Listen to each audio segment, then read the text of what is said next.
Hello viewers, welcome to Fix to Now, and how are you? I hope you're all fine, and today I'm gonna show you a gaming solution.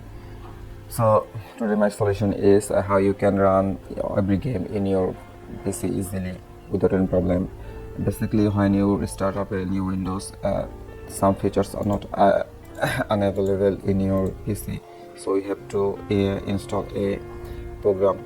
So if you face this problem in this every game is not working in your PC, so you can just download this all-in-one runtime.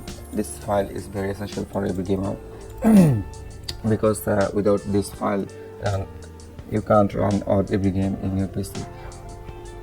So when you complete your this file installation, you get this Microsoft every visual and every necessary file in your PC.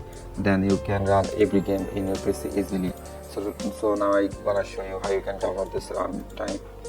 So first of all, go to Google and search here all-in-one runtime.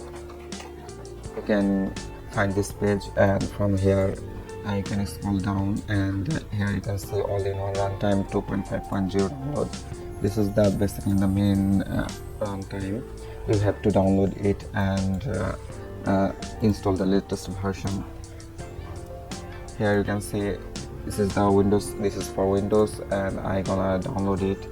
To download this file, you have to install. So guys, after download and install this all-in-one runtime 2.5.0, you can run every game in your desktop easily. You will not face any problem. By the way, if you have any question, you can ask me, and if you need any help, you can come to me. I will help you definitely. So guys, support my channel, and thanks for watching.